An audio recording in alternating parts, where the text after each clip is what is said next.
Smart School announces registrations for new admissions for class 11th and 12th. Admission open till availability of seats. Visit www.spsmartschools.com. Kashmir घाटी के lakes and waterways development authority ने अपनी enforcement wing के साथ मिलकर गैर कानूनी तौर पर बन रहे घर, दुकानों को ध्वस्त किया। अपने निरंतर किए जा रहे एनक्रोचमेंट ड्राइव के तहत लवाडा ने नगीन इलाके में 1 मंजिला घर, वहीं रेंजर टॉप सैदा कदल में 6 दुकानों को ध्वस्त किया। आजकल कश्मीर में लोग लॉकडाउन का फायदा उठाकर गैर कानूनी तौर पर निर्माण कार्य कर रहे हैं। वहीं लवाडा के अधिकारी ने लोगों को चेतावनी देते हुए कहा कि गैर कानूनी तौर पर कब्जे जमीन पर निर्माण कार्य न करें। ऐसे लोगों के खिलाफ कानून के तहत सख्त कार्रवाई की जाएगी। जम्मू में इन दिनों कोरोना के बढ़ते मामलों को देखते हुए कोरोना कर्फ्यू लगा हुआ है। पुलिस व प्रशासनिक अधिकारी लोगों को घरों पर रहने की दिन रात अपील कर रहे हैं ताकि कोरोना की चेन को तोड़ा जा सके और इस महामारी से निजात मिले। इसी क्रम में कलाकार भी पीछे नहीं है।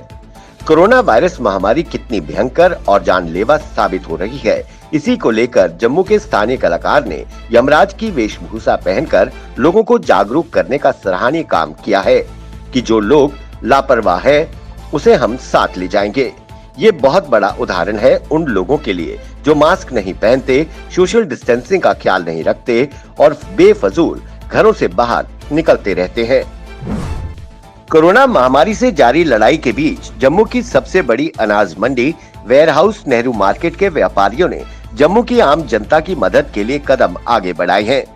Traders federation warehouse Nehru market ने जम्मू में ऑक्सीजन की किल्लत को देखते हुए अपने स्तर पर ऑक्सीजन वॉर रूम स्थापित किया है, जिसमें करीब 120 सिलेंडर रखे हुए हैं। इसके अलावा ऑक्सीजन कंसंट्रेटर्स के साथ साथ ऑक्सीजन फ्लो मीटर भी उपलब्ध कराए जा रहे हैं। अगर किसी को भी जरूरत हो तो फेडरेशन के हेल्पलाइन नंबरों पर संपर्क कर सकता है। इसी तरह फेडरेशन ने गरीब लोगों की मदद के लिए फ्री राशन व दवाइयां वितरण सेवा शुरू की है। सांबा के विजयपुर में आम आदमी पार्टी द्वारा बढ़ते कोरोना वायरस के मामलों को देखते हुए ग्रामीण क्षेत्रों में सैनिटाइजेशन का कार्य शुरू किया गया। आप पार्टी के प्रधान राकेश व प्रधान मुनीश शर्मा की देखरेख में सैनिटाइजेशन का काम किया जा रहा है। उन्होंने कहा, नगर पालिका द्वारा मोहल्लों, शहरों और कस्बों में सैनिटाइजेशन किया जा रहा है, परंतु ग्रामीण क्षेत्रों पर कोई ध्यान नहीं दे रहा है। आम आदमी पार्टी द्वारा गांव गगोर, गढ़वाल, रामपुर, कालपुर में सैनिटाइजेशन किया जा रहा है। उन्होंने कहा कि हम सबको मिलकर कोरोना को हराना है। लोकसभा सांसद जुगल किशोर शर्मा ने कोरोना महामारी के चलते गांव त्रेवा बिश्ना विधानसभा का दौरा किया। भारतीय जनता पार्टी के कार्यकर्ताओं द्वारा स्थापित कोविड केयर सेंटर में ऑक्सीजन कंसंट्रेटर लगाकर उसे ऑक्सीजन युक्त केयर सेंटर बनाया गया है। वहीं उन्होंने कहा कि पूरे देश में चल रहे सेवा ही संगठन कार्य के माध्यम से कोरोना से लड़ रहे मरीजों की सुविधा के लिए कोविड केयर सेंटर खोले जा रहे हैं, पूरी सुविधाओं के साथ। यहाँ अब ऑक्सीजन के लिए लोगों को शहर की तरफ नहीं भागना पड़ेगा।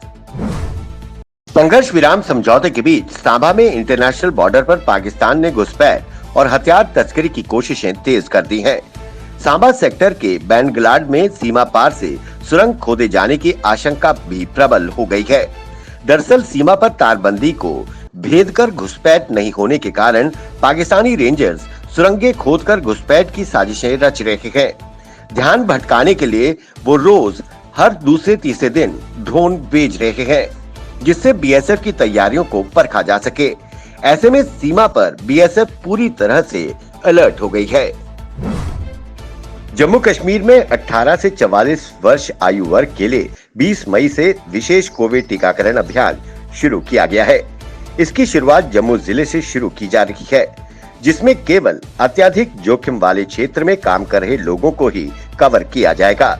प्रदेश के टीकाकरण निदेशक डॉक्टर शाहिद के अनुसार कोरोना कर्फ्यू के दौरान आवश्यक सेवाओं की दुकानों, सब्जी मंडी, रेहड़ी पर सब्जी व फल बेचने वाले लोगों, ट्रक, ऑटो चालकों आदि के अलावा दिव्यांग लोगों को विशेष टीकाकरण अभियान में कोविड वैक्सीन लगाई जाएगी। इसके लिए जम्मू जिले में 35 केंद्र बनाए गए हैं। श्रीनगर के डल लेक में शिकारा वालों की मदद के लिए जिला प्रशासन श्रीनगर ने शिकारा मालिकों के बीच राशन वितरित किया। DDMA श्रीनगर द्वारा ये पहल की गई।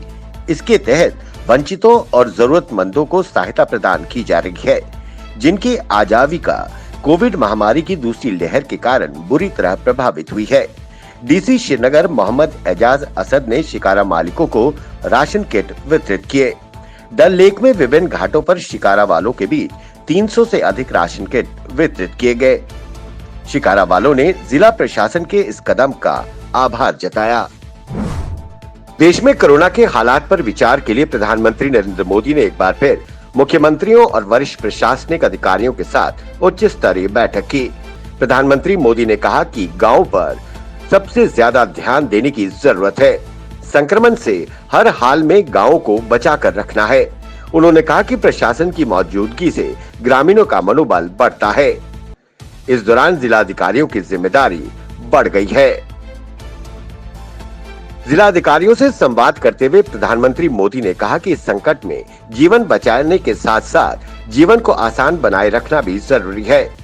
गरीबों को मदद मिलती रहनी चाहिए, साथ ही दवाओं और उपकरणों की कालाबाजारी पर रोक लगे। 100 साल के इतिहास में ऐसी महामारी नहीं आई थी, लेकिन मुझे भरोसा है आप सभी जिला अधिकारियों पर कि ठोस रणनीति और मजबूत प्लानिंग के जरिए आप संक्रमण पर विजय पाएंगे। जम्मू कश्मीर में कोरोना वायरस के 4169 नए मामले सामने आए हैं। वहीं दूसरी तरफ 4042 लोगों ने पिछले 24 घंटे में कोरोना वायरस को मात दी और स्वस्थ हुए। प्रदेश सरकार द्वारा जारी बुलेटिन के मुताबिक पूरे जम्मू कश्मीर में अब तक 3422 लोगों की इस महामारी से मौत हो चुकी है। वहीं प्रदेश में सबसे ज्यादा प्रभावित जिला श्रीनगर रहा, जहां कोरोना के 674 नए मामले सामने आए हैं। वहीं अगर जम्मू डिवीजन की बात करें तो यहां 1518 नए मामले सामने आए हैं, तो दूसरी तरफ कश्मीर डिवीजन में 2691 नए मामले सामने आए। इसके बाद पूरे जम्मू कश्मीर में कोरोना संक्रमितों का आंकड़ा बढ़कर 2,60,057 हो गया है।